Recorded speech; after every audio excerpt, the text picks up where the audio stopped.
नमस्कार दोस्तों। आप सभी का कुछ बातें बातें में स्वागत है। दोस्तों, आज जवाहरलाल नेहरू जो कि भारत के पहले प्रधानमंत्री थे, उनका आज पुण्यतिथि है।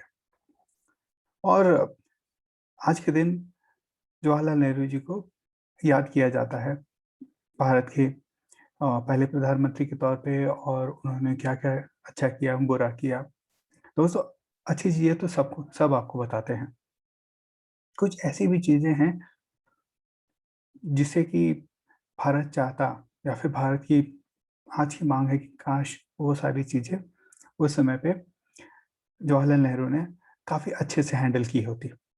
ठीक है दोस्तों, आइए कुछ कुछ चीजें देखते हैं जी जी जो कि अगर उस समय पे अच्छे से उसका उसको अच्छे से हैंडल किया गया होता तो आज जिस स्थिति में हम हैं, ठीक है, उसमें हम नहीं रहते, काफी उससे बेहतर रहते। तो दोस्तों, अगर इसमें देखा जाए तो सबसे पहला जो अगर मैं कहूँगा वो था जम्मू एंड कश्मीर का हैंडलिंग। जम्मू एंड कश्मीर का हैंडलिंग जिस तरीके से किया गया दोस्तों, वो कहीं ना कहीं हमें कहता है कि हमें शायद हम ठीक से हैंडल नहीं कर पाए उस चीज़ों को। जब हमारी सेना काफ़ी हद तक आगे बढ़ रही थी, जब हमारे जनरल्स कह रहे थे कि हमें कुछ समय और दीजिए, हम गिलगित बल्तिस्तान भी कैप्चर कर लेंगे, ठीक है, उस समय पे जवाहरलाल नेहरू जम्मू और कश्मीर का जो मुद्दा है उसे यूनाइटेड नेशंस में लेके चले गए। ठीक है, और ये एक ये जो मुद्दा था, ये जो लेके जाना था यूनाइटेड नेशंस में, ये कैबिनेट से भी अप्रूव नहीं किया। उनका मन किया और वो उठा के लेके चले गए। ठीक है, उसके बाद भी अपने मित्र शेख अब्दुल्ला को खुश करने के चक्कर में उन्होंने आर्टिकल 370 लेके आए। आर्टिकल 370 ऐसा आर्टिकल आया जिससे कि भारत में जम्मू कश्मीर का विलय काइंड ऑफ लाइक रुक गया। विलय तो हुआ, लेकिन ऐसा विलय जहाँ पे कि आप में पता चलता है कि दूरियां है, आपको दिखती है गांठ वो। ठीक है, उसके बाद आर्टिकल 35A लाया गया। आर्टिकल 35A, अगर कुछ चीज़ों की अगर छोटी छोटी देखें तो उसमें एक चीज़ थी जिसमें कि जो लोग ईस्ट पाकिस्तान से भारत में आए थे और जो जाके कि जम्मू कश्मीर में रहने लगे, ठीक है, उनको नागरिकता नहीं मिली। जो डोमिसाइल स्टेटस था वो उनको कभी नहीं दिया गया। ठीक है, वो पार्लियामेंट्री इलेक्शंस में तो वोट कर सकते हैं, लेकिन जो वहाँ के जो लोकल इलेक्शंस होते हैं, ठीक है, उनको वहाँ पे वो लोग वहाँ पे वोट नहीं कर सकते थे। ठीक है, उसी तरह से जो दलित थे, जो वहाँ पे दलित रहते थे, उनको भी किसी तरह का राइट्स नहीं दिया गया था। अगर वहाँ की जम्मू कश्मीर की जो अगर बेटी है, अगर किसी भारत के अन्य भागों से आए हुए व्यक्ति से शादी करती है तो उसका जो वहाँ का जो प्रॉपर्टी राइट्स है वो खत्म हो जाता है। तो ये कुछ ऐसी चीजें थी जिसकी वजह से कि जम्मू कश्मीर का विलय भारत के साथ नहीं हुआ। और ये आर्टिकल 370 और 35A को हटाने में लगभग भारत को 70 साल से ज्यादा का समय लग गया। ठीक है, तो ये एक मुद्दा था। आइए दूसरे मुद्दे पे चलते हैं, वो है यूनिफॉर्म सिविल कोड। ठीक है, जब हिंदुस्तान बना तो वहाँ के संविधान भी बने हमारे वहाँ पे। ठीक है, और उससे पहले, देश आज़ाद होने से पहले, अलग अलग तरह के पर्सनल लॉज थे। ठीक है, वो जो पर्सनल लॉज थे, अधिकतर पर्सनल लॉ जो थे उन्हें नेहरू जी ने छुआ तक नहीं, लेकिन हिंदू पर्सनल लॉ जो था उसको उन्होंने छुआ ही नहीं, उसको बदल भी दिया, एक हिंदू कोड बिल लेके आए। ठीक है, मैं तो कहूँगा अच्छा था, लेकिन उसके साथ साथ गलत क्या किया, उनको दूसरे जो समुदाय थे उनके लिए भी हाँ जो चेंजेस थे उनको भी करना था, या फिर ये कहें कि एक यूनिफॉर्म सिविल कोड लेके आना था जो कि आप हिंदू हो, मुस्लिम हो, क्रिश्चियन हो, उससे कोई फर्क नहीं पड़ता है। आपके लिए एक ही कानून रहेगा। आप शादी करेंगे, आपको अपनी वाइफ को डाइवोर्स करना है या फिर हस्बैंड को डाइवोर्स करना है, तो एक ही कानून रहेगा। लेकिन उन्होंने हिंदू कोड बिल तो लेके आ गए, ठीक है, लेकिन दूसरों के लिए कुछ नहीं किया। हिंदुस्तान में अभी भी मुस्लिम पर्सनल लॉ बोर्ड है। ठीक है, उनके अलग अलग अधिकार है, वो 4 शादियां कर सकते हैं, ठीक है। हलाला है, 3 तलाक है। 3 तलाक को तो चलो अभी मोदी जी ने उसको हटा दिया, ठीक है। हलाला अभी भी है, ठीक है। तो ये कैसी चीज़ें हैं जो कि उस समय उनको टैकल करना चाहिए था, ठीक है। आइए हम चलते हैं अब अक्साई चिन और अरुणाचल का जो हिस्सा हम लोग हार गए, ठीक है। और ये कहा जा सकता है कि अगर उस समय जब हिंदी चीनी भाई भाई चल रहा था, अगर उस समय इस चीज को अच्छे से हैंडल किया गया होता,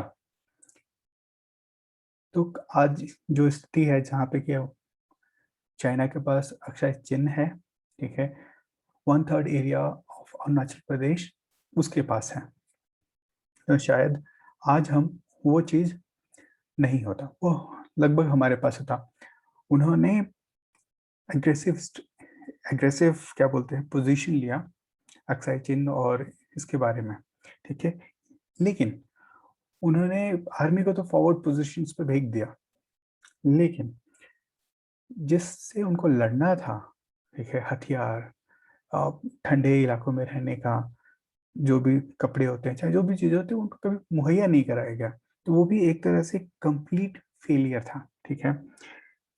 और ये कंप्लीट फेलियर इसलिए भी कह सकते हैं क्योंकि जब भारत आज़ाद हुआ, तो एक कहीं ना कहीं जवाहरलाल नेहरू के मन में या फिर मानसिकता में था कि भाई हमें इंडिया आर्मी की ज़रूरत क्या है, ठीक है ना। हम चाइना से अच्छे से रहेंगे, मिलजुल के रहेंगे, चाहे पाकिस्तान से भी बंटवारा हुआ है लेकिन कोई बात नहीं, हम लोग ऐसे रहेंगे, ठीक है। वो उनकी सोच थी, ठीक है। आइए अब आगे चलते हैं दोस्तों। हमारे देश में अ, हर एक व्यक्ति को अपना धर्म का पालन करने का छूट है, ठीक है।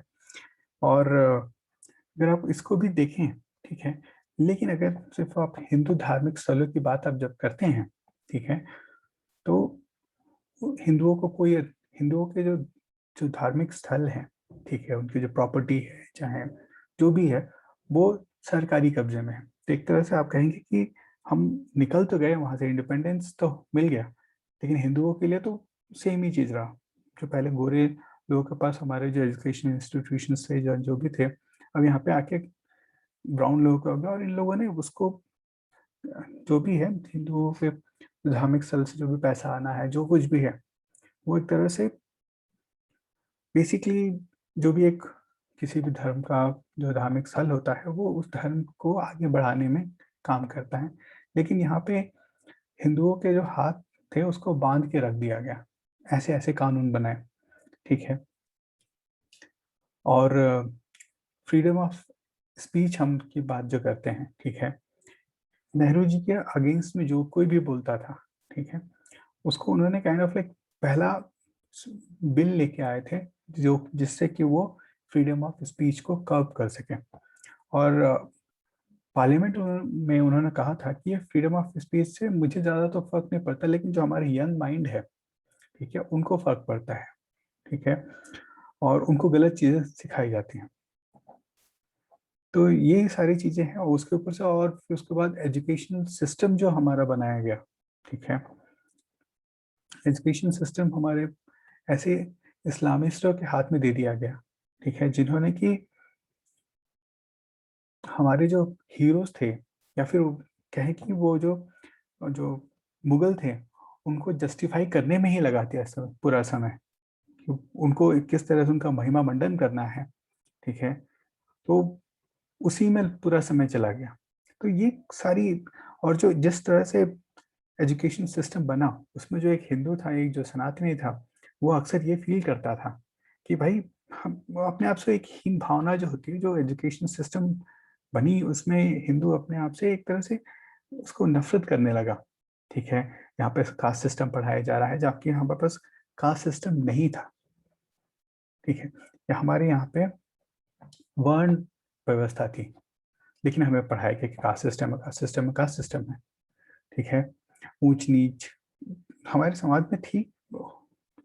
करीब 700-800 साल की हमारे गुलामी देखी, और उस गुलामी के समय में बहुत सारी चीजें हमारे अंदर आई ऐसी, जिसको कि हमें दूर करना था, और उसके लिए लगभग सब लोग आप अगर देखें तो स्वामी दयानंद सरस्वती, स्वामी विवेकानंद और काफ़ी लोगों ने काफ़ी मदद की। लेकिन महात्मा लेकिन जवाहरलाल नेहरू जो भारत के पहले प्रधानमंत्री थे, उसको एजुकेशन सिस्टम पे ध्यान देना था, वो उन्होंने नहीं किया।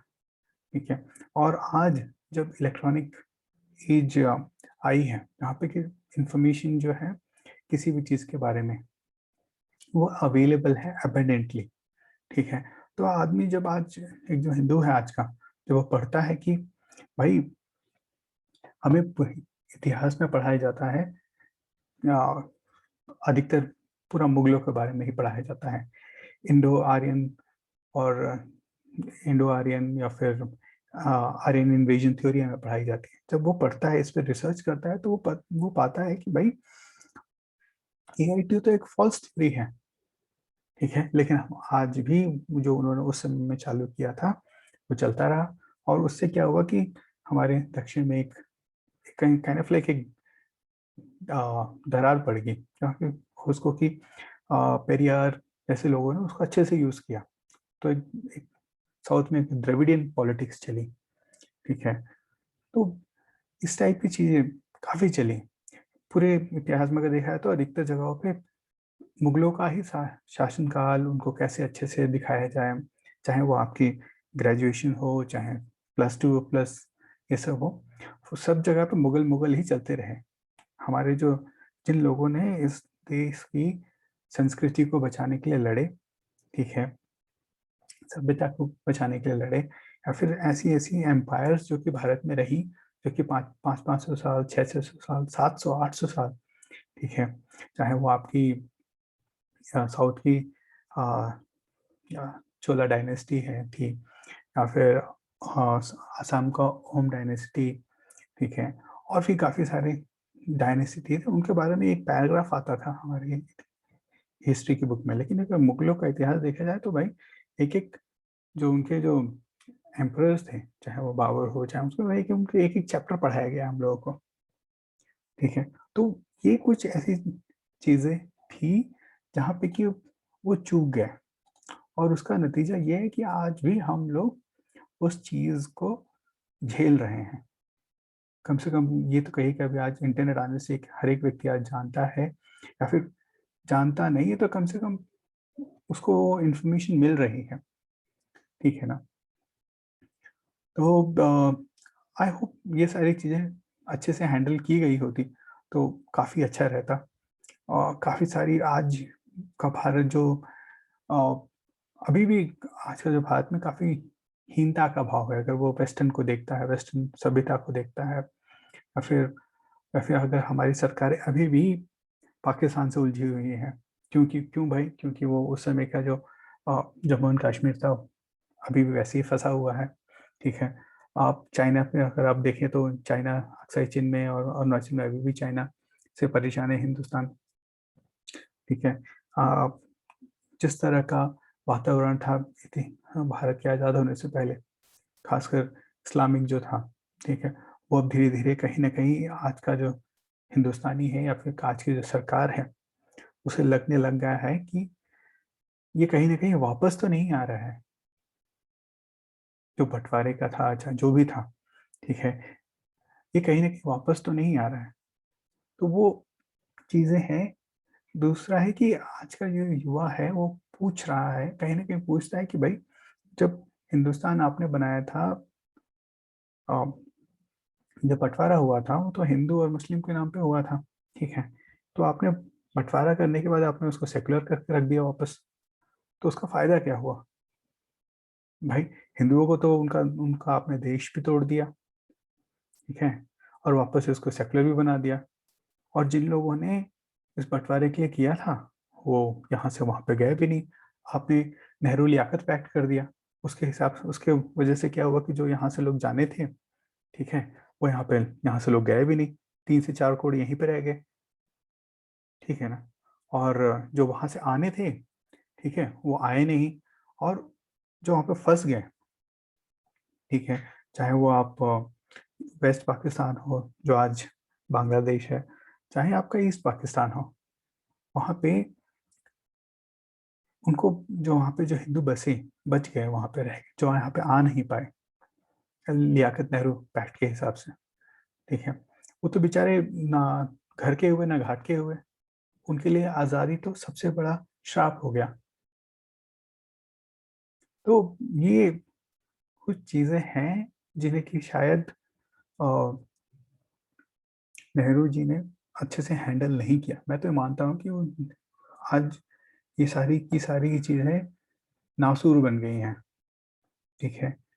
और कैसे ठीक होंगी, ये तो भविष्य ही बताएगा। मुझे मैं आशावान हूँ कि काफ़ी हद तक चीज़ें ठीक हो जाएँगी, जिस तरह से कश्मीर का काफ़ी हद तक, जैसे कि जो 370 और 35 से हटाया गया है, ठीक है? तो उस तरह से काफ़ी दूसरी चीज़ें भी होपफुली आने वाले समय में वो भी ठीक हो जाएँगी।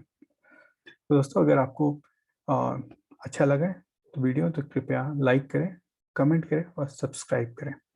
धन्यवाद दोस्तों, फिर मिलेंगे। नमस्कार।